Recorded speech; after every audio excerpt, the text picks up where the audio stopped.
আমার রাসূলের জিন্দেগি ৬৩ বছরের জিন্দেগির মধ্যে আমার রাসূলের ২৩ বছরের জিন্দেগি, এই জিন্দেগি ২৩ বছরের জিন্দেগির মধ্যে এই মাবুদের কোরআন নাযিল করেছেন আমার রাসূলের কাছে। ২৩ বছরের জিন্দেগি, ২৩ বছরের জিন্দেগিতে আল্লাহ তাআলা কোরআন নাযিল করেছেন আমার রাসূলের কাছে। ২৩ বছরে ৩০ পারা কোরআন নাযিল করা হয়েছে। কত পারা? ৩০ পারা কোরআন। যে ৩০ পারা কোরআন আমার রাসূল আমাদের জন্য জমিনের মধ্যে তার উম্মতের জন্য রেখে গিয়েছেন। আমার রাসূল বলেছেন, বা আমি যদি নাও থাকি, আমি রাসূল চলে গেলে আমার কোরআন এবং হাদিস সংরক্ষণ করবে আমার উম্মত কিয়ামতের আগ পর্যন্ত। বলেন সুবহানাল্লাহ। তো সেই রাসূলের উম্মত হিসেবে আমরা খুশি না বেজার? আল্লাহ তাআলা আমার রাসূলকে জমিনের মধ্যে পাঠানোর পর থেকে, আমাদের রাসূল জমিনের মধ্যে আসার পর থেকে বরকত এবং রহমতময়। শুধু তাই নয়, আমার রাসূল যেদিন মেরাজে যায়, যাওয়ার আগ মুহূর্তে আমার রাসূলের আগের কিছু কষ্টের বিষয়গুলো হচ্ছে, আমার রাসূল মেরাজে যাওয়ার আগেই আমার রাসূলের বিবি, প্রাণপ্রিয় বিবি, যে বিবি মা খাদিজা রাদিয়াল্লাহু তাআলা, আল্লাহ তাআলা ১ মাস আগে তাকে ডাক দিয়েছেন এবং আমার রাসূলের বিবি মা খাদিজা রাদিয়াল্লাহু তাআলা জমিন থেকে বিদায় নিয়ে চলে গেছেন আল্লাহর ডাকে। তো তারপরে পরে আমার রাসূলের একটা বটগাছ, যেটাকে বলা হয় চাচা, যে চাচা ছিল বটগাছ হিসাবে, চাচা আবু তালেব, ওনাকে 10 দিন আগে ডাক দেওয়া হয়েছে। উনি চলে গেছেন। চলে যাওয়ার পরে আমার রাসূল তায়েফের মাঠে ইসলামের দাওয়াত নিয়ে গেছেন। তো তায়েফের মাঠে দাওয়াত দেওয়ার পরে তায়েফবাসীরা এমন পরিমাণ আমার রাসূলকে আঘাত, ক্ষত বিক্ষত অবস্থা করেছে যে তার শরীরটা এমন ক্ষত বিক্ষত অবস্থা, আমার রাসূলের শরীরটা জারজারা হয়ে গেছে। এমন কোন জায়গা নাই যে সেখানে লোহার কটার আঘাত পড়ে নাই, এমন কোন জায়গা নাই যে যেখানে পাথরের আঘাত পড়ে নাই। আমার রাসূল তায়েফের মাঠে আঘাত খেয়ার পরে যখন রাসূল আমার ঘরের মধ্যে আসে, এমন সময় কাফের বেঈমানরা, আবু জেহেল, উতবা, সায়বা, উদাইবা, এরা সকলেই একত্রে বসে মিটিং করলো। মিটিং করার পরে বলতেছে যে আজকে মুহাম্মদকে মারতে হবে। বলে নাউযুবিল্লাহ। তো মুহাম্মদ সাল্লাল্লাহু আলাইহি সাল্লামকে, আমাদের প্রিয় নবীকে মারার জন্য কাফেররা প্ল্যান করতেছে যে আজ রাতের মধ্যে মুহাম্মদকে শেষ করে দেব। তো শেষ করার মালিক কে? আল্লাহ। যদি রাতে আপনি পারবেন, আল্লাহ তাআলা সঙ্গে সঙ্গে জিবরাইলের মাধ্যমে বলে দিল, নবী গো, আপনি আজকে আপনার বাড়ি থেকে একটু দূরে থাকেন এবং আজকে রাতে আপনি কোথাও বেরাবেন না। আজকে রাতে আপনি কোথাও বেরাবেন না। তখন আমার নবী চিন্তা করতেছে, আজকে রাতে যদি কোথাও না যাই বা কোথাও না বেরাই, আমার যদি এখানেও সেফ না হয়, তাহলে আমি যাবো কার বাসায়? তখন চিন্তা করতেছে, আমি যদি আবু বকর রাদিয়াল্লাহু তাআলা বাড়িতে যাই, তো সেখানেও তো নিরাপদ না, তাহলে আমি যাবো কই? আমার চাচা, যে চাচা আমার কাছে বটগাছ চলেছিল, সেই চাচা তো আমার নাই, আমি এখন যাবো কই? এই ভারাক্রান্ত অবস্থায় আমার রাসূল বসে আছে। হঠাৎ করে রাসূলের মনে স্মরণ হলো যে আমার ফুফুর বাড়ি উম্মে হানি, ফুফাতো বোনের বাড়িতে আমি যাই। রাসূল আমার ফুফাতো বোনের বাড়িতে গেল। ফুফাতো বোনের বাড়ি যাওয়ার সময় ফুফু এবং ফুফাতো বোন দুজনে আসছে রাসূলকে নিয়ে যাচ্ছে। তো রাসূলকে নিয়ে যাওয়ার পরে দেখেন ফুফু এবং ভাতিজার মধ্যে যে মায়া, মোহব্বত। তো রাসূল আমার যাচ্ছে, যাওয়ার পরে ঘরের মধ্যে ঢুকলো। ঢোকার পর ঘরে বসে আছে। এমন অবস্থায় মা খাদিজার কথা বারবার স্মরণ হচ্ছে রাসূলের। আজকে যদি আমার বিবি থাকতো, আজকে মক্কায় একটা লোক সাহস পাইতো না আমাকে মারার জন্য। আজকে আমার বিবি নাই, যার কারণে আজকে মক্কাবাসী আমাকে মারার জন্য চিন্তা করছে। আমি মুহাম্মদ যে দিনে, আমি যত দূরে যাই না কেন, রাতে আগারে যতক্ষণ দেরি হবে কেন, খাদিজা আমার দরজার সামনে দাঁড়িয়ে থাকে, অপেক্ষা করে থাকি কখন আসবে। সেই খাদিজা আজকে না থাকার কারণে আজকে কাফেররা, আজকে বেঈমান, আমার চাচা আবু জেহেল, এরা সবাই আমাকে মারার জন্য প্ল্যান করছে।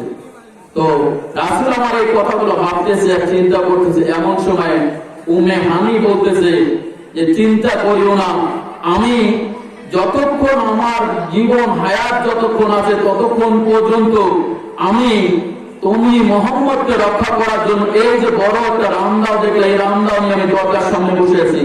এমন কোন কাফেরের সন্তান নাই, এমন কোন মানুষ নাই যে তুমি মোহাম্মদকে মারার জন্য এখানে আসতে পারে। আমার জীবন থাকা অবস্থা আমি তার তল্লা ফেলাবো তারপরে।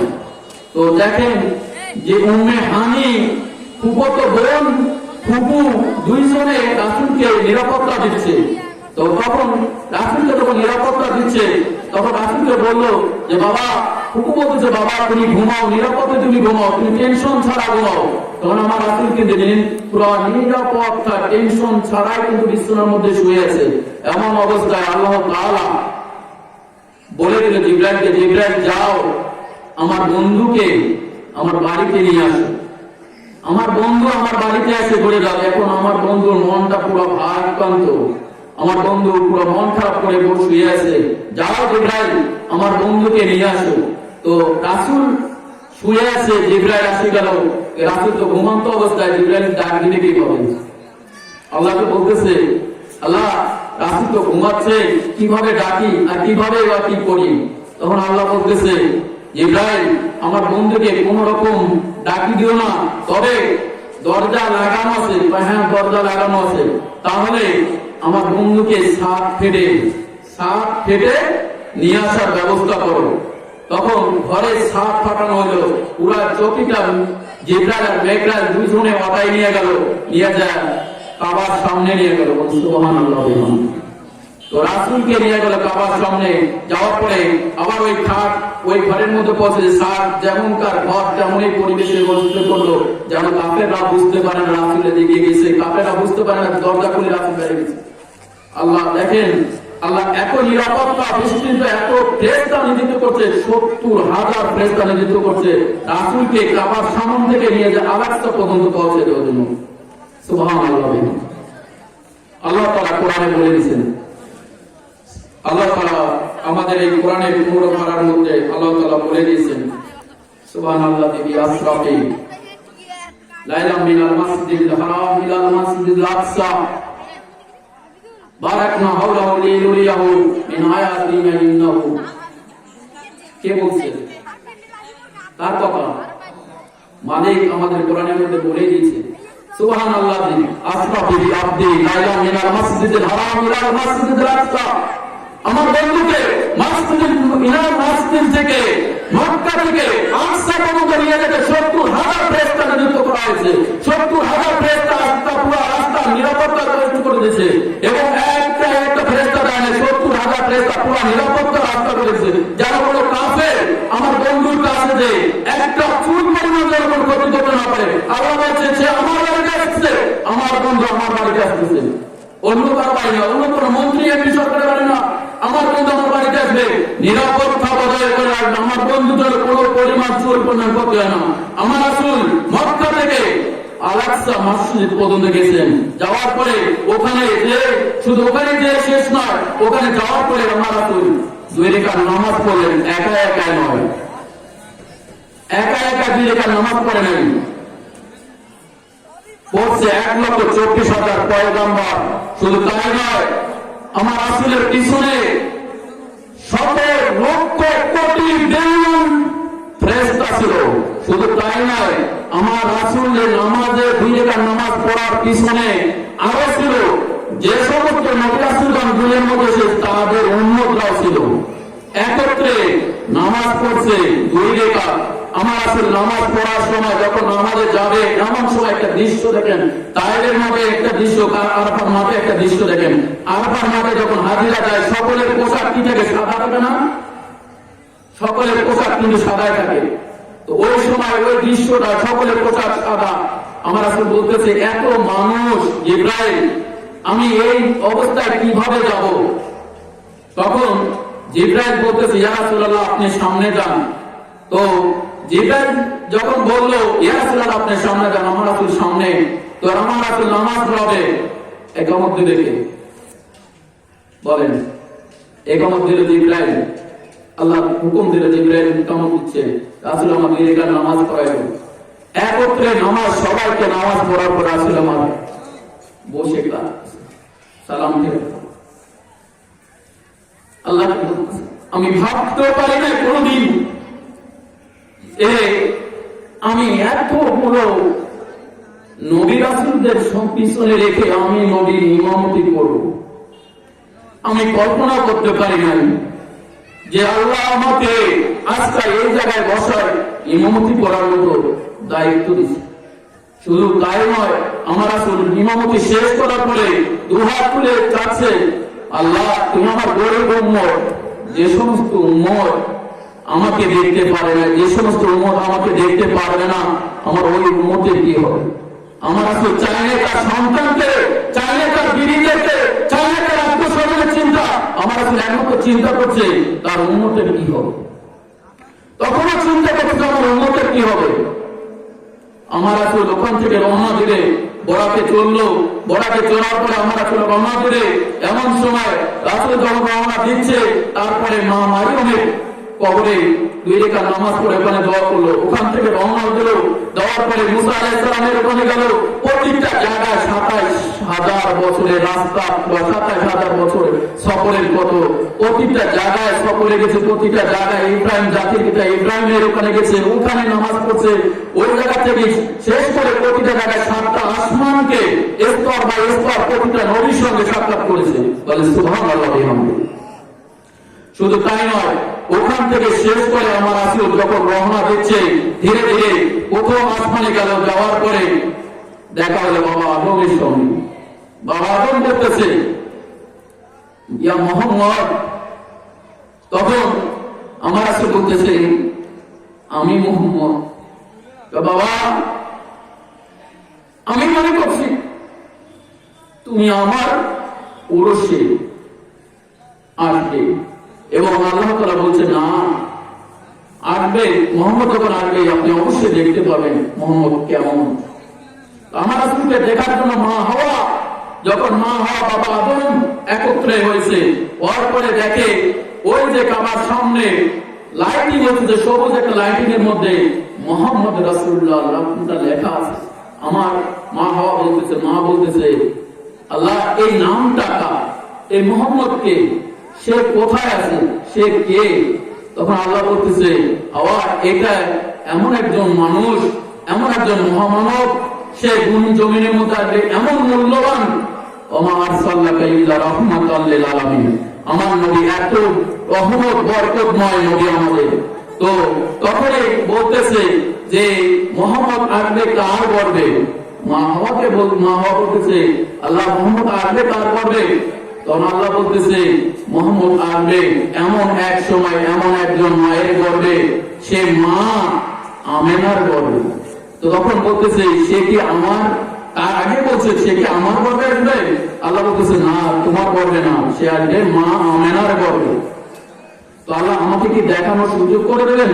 আল্লাহ তাআলা তার দেখানোর সুযোগ করে দিয়েছে। জন্মের সেই সুখে সাথে আগে আগে মা হাওয়া, মা আয়েশ, মা আসিয়া, মা মারিয়ম, শুধু তাই নয় আমাদের জাতির পিতা ইব্রাহিমের বিবি মা হাজরাও সঙ্গে ছিল। 4 জন মহিলা জান্নাত থেকে এসেছে এবং রাসূলকে জমিনের মধ্যে মা আমেনার গর্ভ থেকে বাইর করার পরে রাসূলকে স্বয়ংভাবে সম্পূর্ণভাবে পরিষ্কার পরিচ্ছন্ন করে মা আমেনার কোলে দিয়ে দিয়েছে। মা আমেনা নিজেও জানে না রাসূল আমার কখন জমিনের মধ্যে আসে।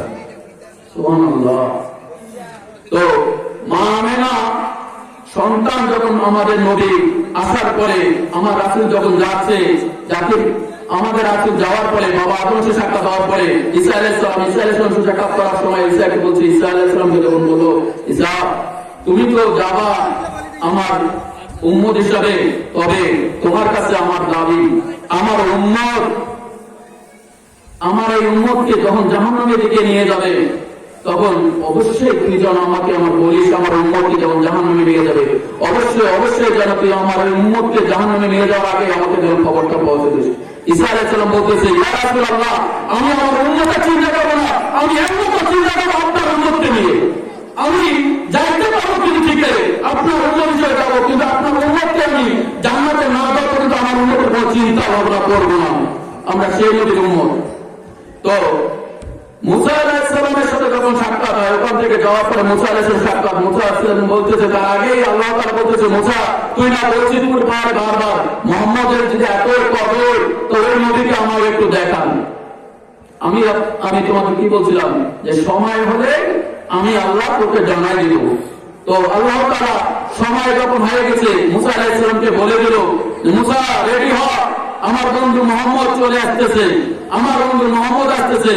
তো আমার রাসূলের সঙ্গে সাক্ষাৎকারে 3000 বছর পরে, 3000 বছর পরে রাসূলের সঙ্গে মুসা আলাইহিস সালামের সাক্ষাৎ। কত বছর? 3000 বছর পরে সাক্ষাৎ।